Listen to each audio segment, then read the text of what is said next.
Join me as we venture onto the wilderness trail.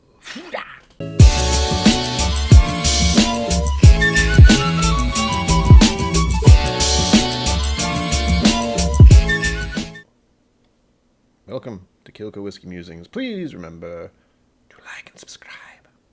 Onto the whiskey. This was recommended by the Mash and Drum. He's small YouTubers. He's got about 50,000. I'm gaining on him. Make the link up there for his channel. The dangers of opening whiskey bottles 101. Son of a bitch. That was no simple task. But, and this is also very tiny at the top, so it's a little hard to hold. Cork pop thing. Here we go. Oh my gosh, it's on tight. This is not normal cork. Sweet. Fake cork, that's fine.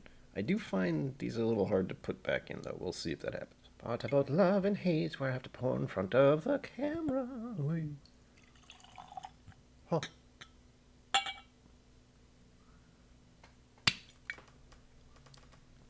God. Oh yeah, that's going to be fun to pull out later. Whew.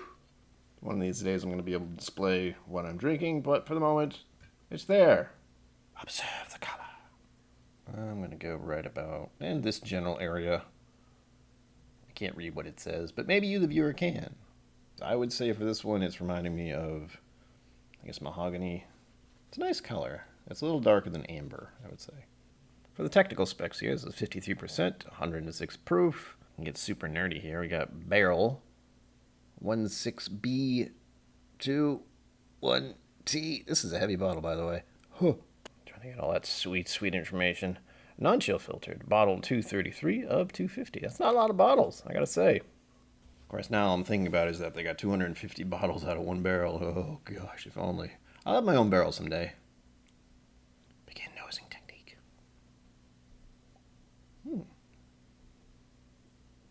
Well, this is not what I expected out of rye. Okay, I'm getting a little more of it now. But still not straight up hardcore rye. A little bit of that, was it anise? Black licorice-ishness? I'm also getting that, was it cleaning alcohol, or what I usually say is the hospital smell? I've been doing this a while, I guess. I suddenly was thinking about Whistle Pig, which is a rye. For long-time viewers, you will note that sometimes I remember to look up the mash bill. I did this time. For this one in particular, it is... I have a 3-grain recipe of 56% rye, 33% corn, and 11% malted barley. And that is why this is a rye whiskey, because that's a lot of rye. I'm getting a pine note. Maybe it's an herbal thing. Oftentimes, with all the videos I've watched about rye, you can get an herbal note or a black licorice note. So those are kind of interchanging in my brain. The longer this is left out, the longer I'm smelling it. Try not to get too close to the sun here. But I just want to... Ooh. It's a little bit sharp. Once I get too close to it, my nose starts to go, hey, knock it off. And I think it is that sort of pine, mint spikiness. Possibly the alcohol as well. I'm thinking of pine tree bark. Or is it sap? I'm getting a mustiness of sorts, which I'm equating to a forest floor. Maybe a pine-covered forest floor. I find it interesting sometimes that when I'm doing this occasionally, and it's happening with this one, I will start thinking about a season, and this one has given me some serious autumn vibes. I think it's because I'm getting a cinnamon-ish deal from this as well, and that immediately makes me think of pumpkin spice lattes and that sort of thing that happens every year in autumn. On to the taste.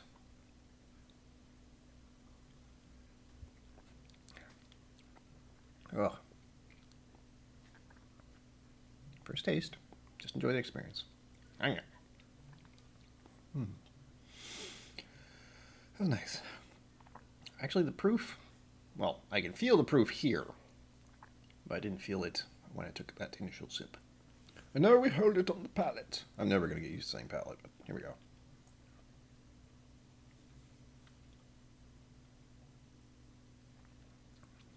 Ooh, it's spicy. Cinnamon and spice. Tongue tingles. I was expecting a black licorice taste. I'm not getting it. I'm getting something, but it's probably more of an herbal deal. It's drying out my tongue, too. Ooh, that's some nice spice, though. Feels good. It's a lingering spice, too. Still going. It's making me think of gingerbread. Or ginger snaps, maybe? I should say it's sweet as well. Exactly what type of sweetness? Well, I'm getting a mix of things when I think about it. Cinnamon sugar, confectionery sugar. Dark chocolate mint just crossed my mind, so that was fun. Sort of like a York peppermint patty-ish. On to phase 2, beginning with the appearance. Color, let's say deep copper. Doing amber or deep copper. Almost mahogany. It is clear. I'm waiting for the day when I run across a hazy one. That'll be fun. I'm gonna enjoy that. Sediments, none. Viscosity legs. Funny enough, I'd say light. I mean, it's there, but I've seen much thicker legs before on the same kind of proof. Begin nosing. For this one, intensity, I'll say 3. If you get too close to it, it gets sharp real quick. But for the most part, considering the proof, it's not that intense to me. Age. For the nose, I'm probably just going to default to moderate every time because I do not know how long this was aged at all. I will assume between 5 to 8 years. Barrel. I will assume it's new oak, but since this is rye, I don't know if it follows the same rules. I should learn that one someday. That feels like that's an important thing to know. Grain. Well, it's rye. I'm realizing by doing these that it feels like this was set up for a blind. Like if it's something that was given to you and you have no idea what it is. That's what this feels like the more and more I do this. Because I know it's a rye, and I know there's no smoke in it. The spice, however, that's the one I missed. Clove, cinnamon, anise, mint. I kind of have to throw in eucalyptus as well. What else did I say? The rough part is trying to figure out which it is, because I have so many different spices in my head for something like a rye. It's really hard to pick them apart. On to sweet. There's not a lot of sweetness in there. I like maple. Just caught my attention. I'm not exactly sure why. That might be the sweetness I was talking about earlier. And this does coat your tongue fairly well. But we are going on the nose here. I'll say corn syrup as well, and maybe a hint of chocolate. Dark chocolate. Floral! And there's pine right there. I really should smell more flowers. Stop and smell the flowers, the roses, whatever it's supposed to be. Wine. We've talked about this. I need to get more wine experience before I can really dig into that. Plus, I know this isn't finished in anything, so blah. Fruit. There might be a sort of citrus in here. It's kind of buried behind all those more aggressive mint and pine. Sharper smells, I guess. You know what? I almost want to say pineapple, which feels real weird. So yeah, I'll go with that. Sort of a lemon or a pineapple deal on the nose. Sulfur. Well, I usually skip this, but take a moment. No, I'm not getting anything like what's listed. While there is no peat smell in this, I will say there's a bit of a medicinal cleaning solution-ishness, which I always refer to as a hospital smell. It's not off-putting, though, to me. Earth. I did mention an earthy smell.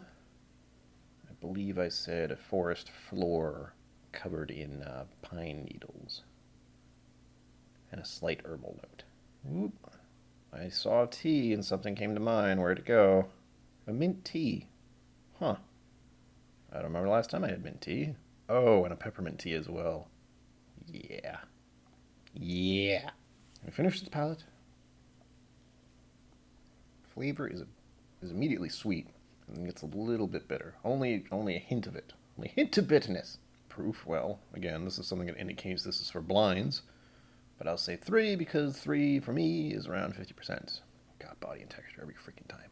This is pretty full bodied. I'll say 4. And the texture is actually kind of creamy at first and then gets sharp. Because it's on my tongue. It's doing a little tongue prickle kind of deal. Balance, I would say the spiciness is the most prominent because tongue tingles and then the finish actually lasts quite a while, which we'll go into next. As for the finish, I will say it is long because it lasts and it's dry. It's very dry. Your tongue is dry for a long time, which makes you, of course, want another sip. The complexity on this, I'd have to give a 4. There's quite a bit to pick apart here. As you will have realized from watching me do this, I'm kind of getting lost in it for a bit. And now the final bit. I go to the webpage for you and read it in a strange voice. Kentucky Straight Rye Whiskey, Cask Strength Release. Our Kentucky Straight Rye Whiskey are offered as a cask strength release.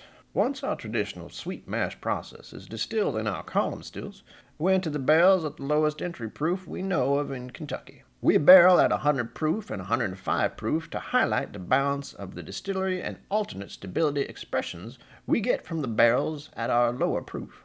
We also barrel at a gradient of proofs between 100 and 120 proof for our first few years before settling into 100 and 105 proof.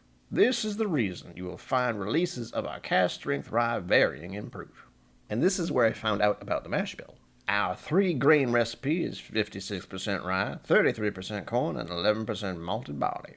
Our rye mash bill is one we created from a broader balance of flavors to offset the typical high rye commonly found. We use Kentucky-grown heritage rye from our local KY Proud Farm. We enter the new air-dried No. 4 char 53-gallon barrels at 100 proof and 105 proof for our rye whiskey and age until maturity in our barrel house. We age our rye whiskey on the upper floors of our rickhouse for a minimum of 4 years with regular expressions expected to be between 6 and 8 years of age. With that said, I'm not exactly sure how old this stuff is, but minimum of 4 years. That's good to know. Well, there you have it, folks. The Wilderness Trail Rye. Very interesting. And I would recommend it if you do enjoy ryes in general. And even if you don't, maybe give it a shot someday. As always, live long and prosper. Don't forget to be awesome, and I will see you out there. Thank you for joining me on KIllco Whiskey Musings. You can find my social media and Patreon in the links below. Be sure to like, subscribe, and I'll see you next time.